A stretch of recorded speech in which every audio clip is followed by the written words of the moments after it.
Hey guys, it's Marie and welcome to my Fraser Island Great Walk video. So in this video I'm taking you on an 8-day journey where I hiked all throughout Fraser Island, the world's largest sand island, and I had so much fun. I had a lot of time to just meditate, do some yoga, relax. I saw some incredible scenery.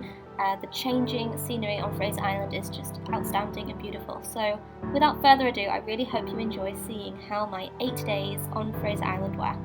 Let's get into it.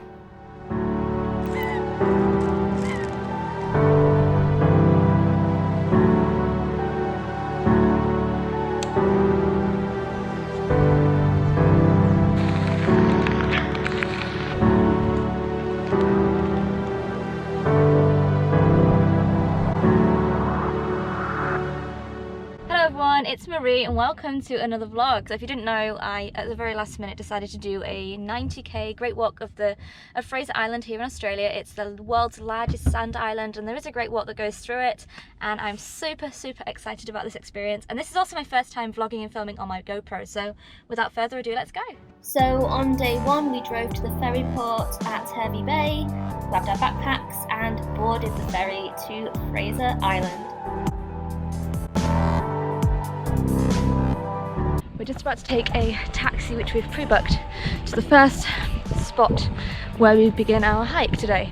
Because we didn't go with a tour to Fraser Island, we did book a private taxi to the beginning of the track, which was Dili Village, and we then walked about 7 kilometers on the first day to the first camp.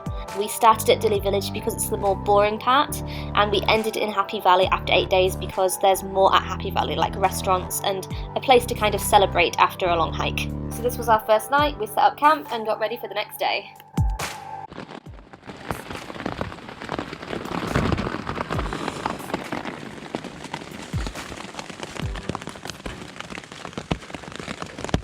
So it's 8:15 and it's been raining since like maybe 6 AM. My tent's doing okay, but it's definitely not past the waterproof test because there's literally water inside my tent. The only good thing is my sleeping bag is pretty waterproof. My sleeping bag at the bottom is drenched right through, like at the bottom, like I can feel it, it's just all wet, but inside my sleeping bag is still very dry, so that's a really good sign. It means my sleeping bag is really waterproof, so I'm so glad I brought this thing. I think if there's one good thing you need to have, it's a good sleeping bag. So last night I spent like quite a few hours reading my book. Weird thing about Australia is the sun sets so late. It's not like in the UK and New Zealand where the sun sets at like 9, 10, 11 o'clock at night.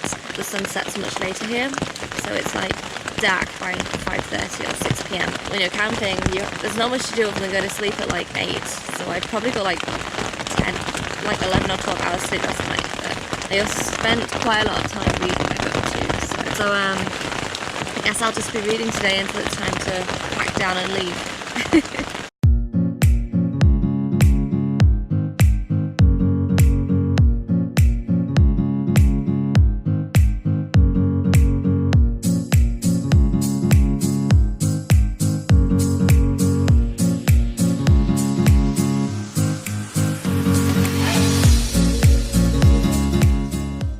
Day 2 was a pretty easy day. We walked about 7 or 8 kilometers to the next camp, which was Lake Benaroon.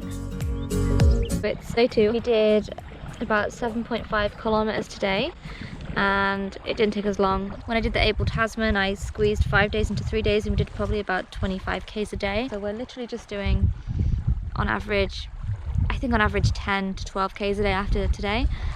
Which is still not really much, but it's quite nice because it's not just a big hiking trip, it's also a bit of time out in nature and in the woods and just camping, and it's given me a lot of time to read books. So I'm currently getting through that book, The Way of the Superior Man, and I honestly highly recommend this book to anyone, just for understanding the way the masculine energy works and the feminine energy. And I think any guy that has a masculine energy, or anyone in general who has a dominant masculine energy, should read this book. And if you're a feminine energy person, obviously we all have bits of masculine and bits of feminine in us, and it doesn't matter on your gender, on your sex or whatever, like you can be masculine or feminine energy, it doesn't matter. And it talks about that in this book. You can be a like a gay couple, lesbian couple, whatever you are. You could be a woman with a masculine energy and be with a guy with a more dominant feminine energy. It doesn't make a difference. It's just talking about how to deal with the opposite energy, because generally in relationships you are to have one that's more masculine and one that's more feminine. And it's just so cool to understand it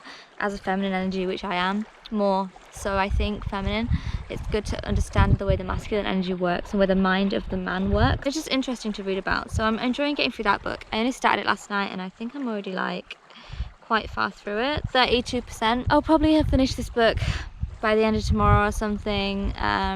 So it's quite nice just to be jumping through a few books while I'm here hiking. That's one of the benefits from this camping trip for sure. I'm so glad that I brought my Kindle with me on this trip. I almost didn't. I just think having a book to read when you're camping, especially when you're just doing 7 or 8 Ks a day, you're gonna have a lot of downtime. It's nice to just, you know, I'm right at a lake right now. There's beautiful white sand, you know, I'm just chilling, reading my book, listening to the waves. You can go swimming. It's not super hot, but one of the girls I'm doing this hike with is swimming today. For me, it's just way too cold. I do not want to swim right now. But as you can see, I'm in like trackies and a hoodie. I'm feeling pretty cold. I'm still not adjusted to this climate. Sorry, there's some weird big ants. I'll show you. Ew. I'm really glad I decided to do this.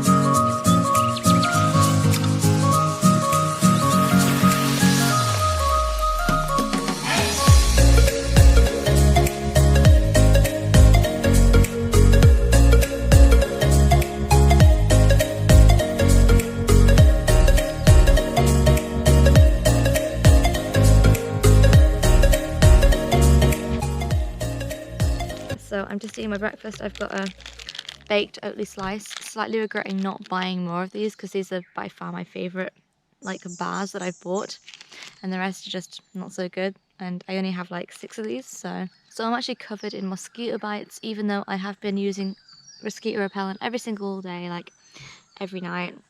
I've been applying it like 2 or 3 times and I'm still getting eaten and bit by these mosquitoes. So pretty relentless, but as you know, if you watch my channel, I'm one of them people that just gets bit by everything all the time.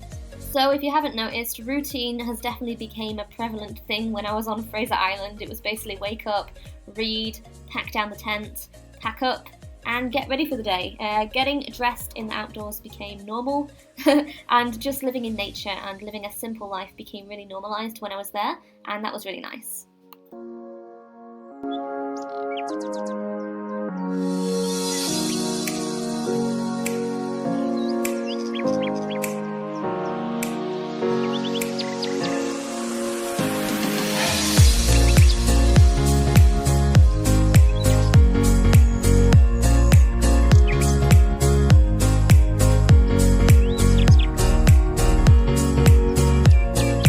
It's day 3, we just got to camp, and I thought I'd just film this to show you what I'm doing. Obviously I just had a tin of tuna. Camp is just over there, and I've just washed the tuna out here at the sink, at this like tap, and then I basically put lots of like mud inside the tin, because apparently the mud, you can wash it with the dirt and also it kind of neutralizes the smell. So I just washed it out. It's really clean now. I just washed it with mud, so obviously the smell still smells a little tunery, but generally the mud neutralizes it a bit. And then I will put it in the bag and keep it locked away in the cage overnight so it doesn't attract the dingoes. This is the dingo safe box right here to put your food. Dingo aware storage locker.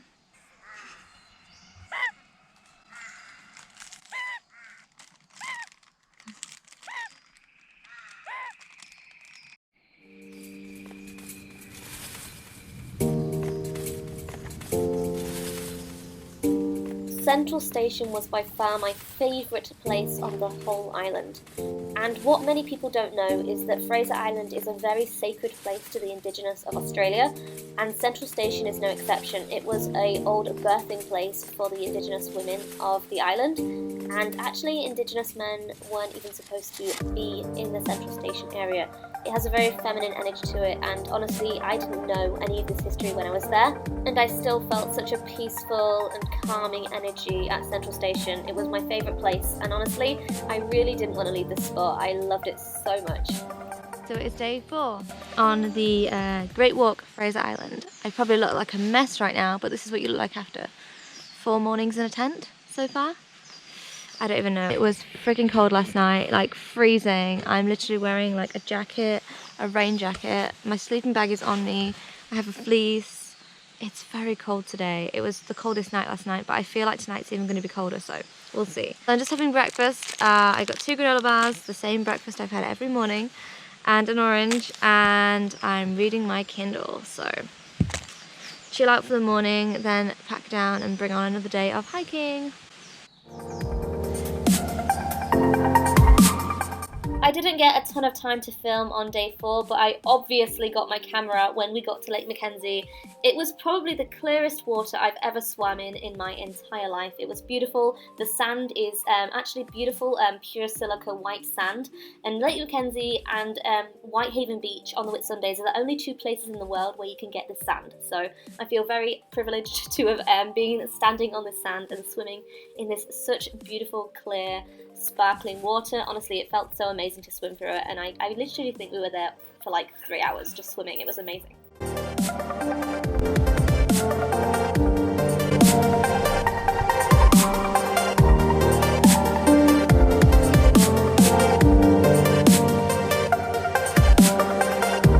Okay, so it's day 5 now of the Great Walk Fraser Island. I'm not filming as much right now because my GoPro battery is running low and this is my last one, so, and my power bank is now dead. So yeah, day 5, I've got 3 more full days to go plus 1 half day until the end. So today we're walking 12 kilometers to Lake Wabby from Lake Mackenzie, and yesterday we walked about 12 kilometers from Central Station to Lake Mackenzie. So yeah, I'm gonna shut this off now. See you at Lake Wabby.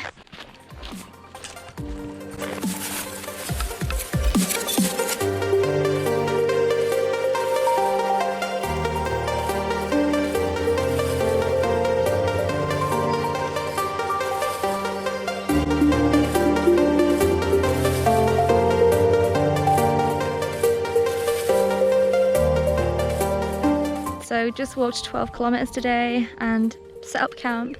So now we're taking a 8-kilometer return trip to the coast without packs, thank God. And yeah, I just made it to Lake Wabby and some giant sand dunes. And if you haven't seen my New Zealand road trip vlog when I road tripped to the North Island, you won't know that I was pretty excited about the giant sand dunes when I was in New Zealand. So I'm going to link that vlog up here so you can watch it. Giant sand dunes. The giant sand dunes. Giant sand dunes. Giant sand dunes.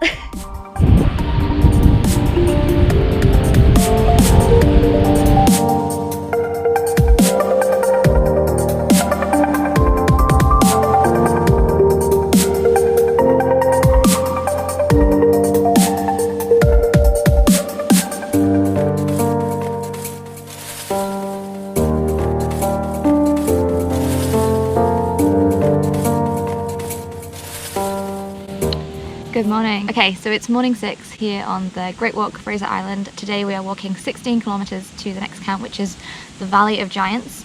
And this is our longest walk yet. I mean, 16k still isn't a lot. I remember when I did the Able Tasman, we were doing over 20k's a day, but this is a longer trek and we're wanting to take in the scenery. So, and I think my pack's a bit heavier this time, so you know, after 6 days of walking I'm definitely starting to feel it a bit, but I'll tell you what, this stuff has been a lifesaver. I've been using Tiger Balm like every night on like my achy muscles, and I think they've made things a lot easier. And I'm really impressed, it's day 6 and I haven't washed or brushed my hair in about 6 days and it looks great, like it's in pretty good condition. Maybe I should just never wash my hair. So anyway, we're just gonna leave soon. I've just taken down my tent and packed all my stuff away, so I'm just gonna do some quick stretching while I wait for my friends to get ready, and then we're gonna go. So let's do some morning yoga.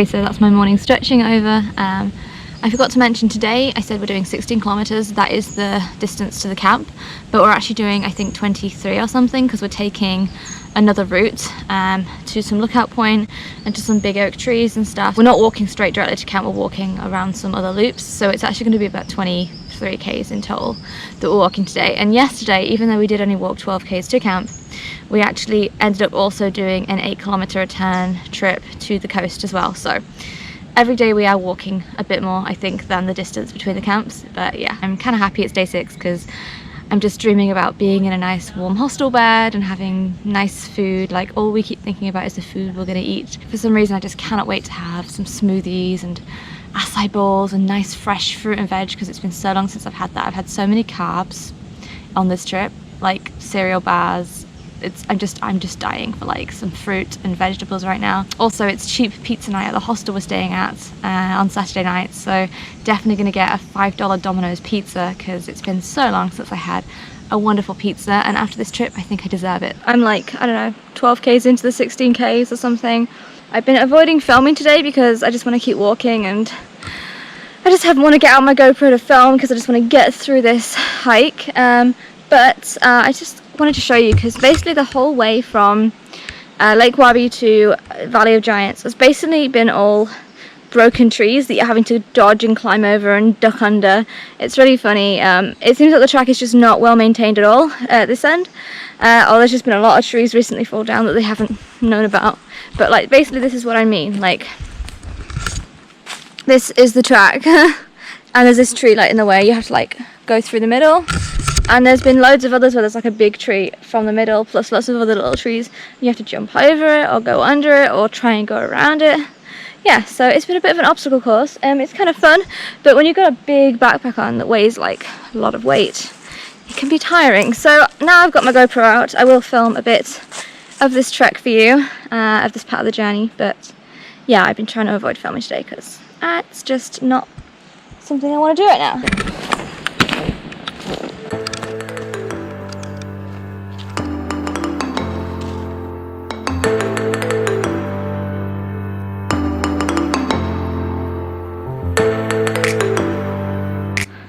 Exhibit 2.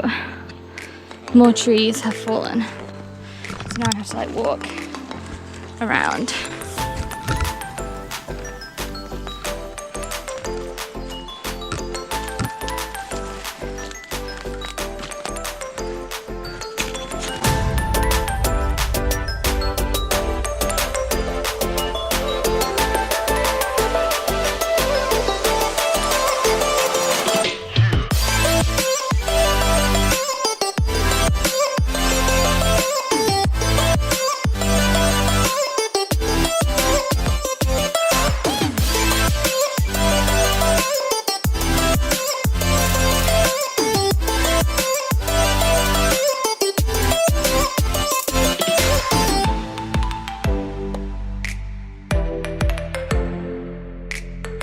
Good morning. Okay, so it is morning 6, no 7, it's day 7 today, which means we go home tomorrow. And home is a very subjective word because, as you know, I don't really have a home right now. I'm doing this thing where I want to try new things every few months, and I don't want to stagnate and stay in the same place all the time. Sorry, there are mosquitoes everywhere, and I don't want to stay in the same place all the time like I did in New Zealand. I had an amazing time in New Zealand, but I wished I'd travelled around more and saw more and lived in more places, so that's what I'm doing here in Australia, even though it's hard because I love to settle down and make base. But either way, we go home out of the woods tomorrow. Out of the woods, we're finally done. Today we're walking about 14 kilometres, and then tomorrow we're only walking 6.7, so tonight's our final night in a tent, which I'm so freaking excited about because I have not slept good in like at least 2 or 3 nights. Like, I just cannot sleep in the tent anymore. It's got to that stage now where I'm just not comfortable and I just want a bed. So I'm so excited to go to the backpackers and chill out in the hostel for a couple nights and just relax, get some chilling done, make some videos and just figure out. So I'm just about to have breakfast. I just ate my last orange, so no more fresh fruit now, but thank God I leave tomorrow so I can have more fresh fruit. I'm really happy that I managed to maintain having at least 1 piece of fresh fruit every day while I was here. And yeah, I'm just about to have maybe a granola bar. And yeah, I'm running low on food, but that's okay because I leave tomorrow. So I leave tomorrow, yay! Oh my god.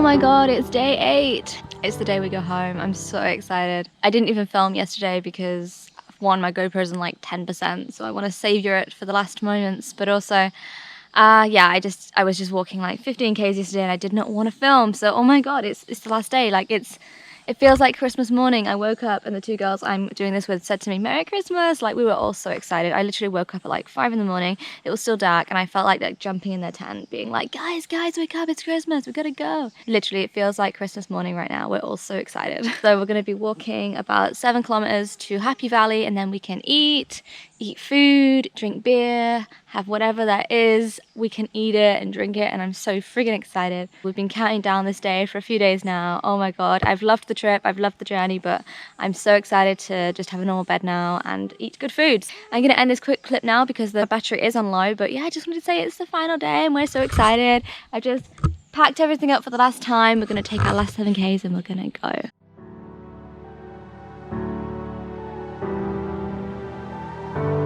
So this is the last 5 kilometers, maybe less, of the Great Walk Fraser Island. It's pouring with rain. I think this is the rainiest it's been in the whole 8 days. I am absolutely drenched and I'm even more excited now to get to Happy Valley and eat.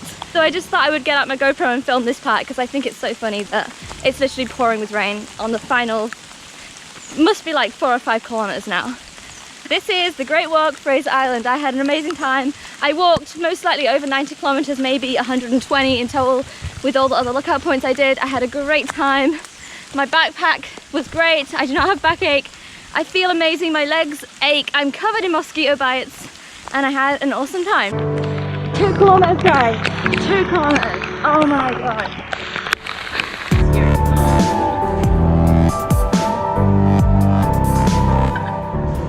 Oh my god, I cannot tell you how amazing it was to order food and hot chocolate and coffee and all the amazing things at this little restaurant cafe thing when we finally made it to Happy Valley. So that was the end of our Fraser Island trip. We obviously took our taxi back to the ferry port and then we took a boat back to Hervey Bay. Okay, so thanks so much for watching my Fraser Island Great Walk. If you did enjoy it, give this video a like, hit the subscribe button if you want to see more videos by me. I'm a 26-year-old. I've been traveling the world for 3 years now and I have no plans to stop anytime soon. I get around by working in certain countries, working online. If you want to see videos about digital nomad life, full-time travel life and all that kind of stuff, subscribe, hit the bell notification to see more. So the Great Walk of Fraser Island was about 100 kilometers total, I think. And yeah, we did it over 8 days. So we actually did it really slowly. Normally when I do a Great Walk, I like to do 15 to 20 k's a day, but the girls I was hiking with, they sometimes liked to do only 7 or 8 k's a day, so we took it slow and it was nice to kind of just chill out, relax and enjoy the journey. For me personally, I loved the Central Station area and Lake Mackenzie. They were my 2 favourite parts of the whole island. So yeah, I'm going to end this video here. I hope that you enjoyed it. Thanks for watching. If you have any questions about visiting Fraser Island, doing multi-day hikes and all that kind of stuff, I actually have more videos on this channel about multi-day hiking, what I packed to take with me to Fraser Island, and also my Fraser Island morning routine. So if you'd like to see any of those, I'll link them below, and there are playlists on my channel with all that included too. So yeah, I'm going to end this video here. Thank you for watching and I'll see you in the next one.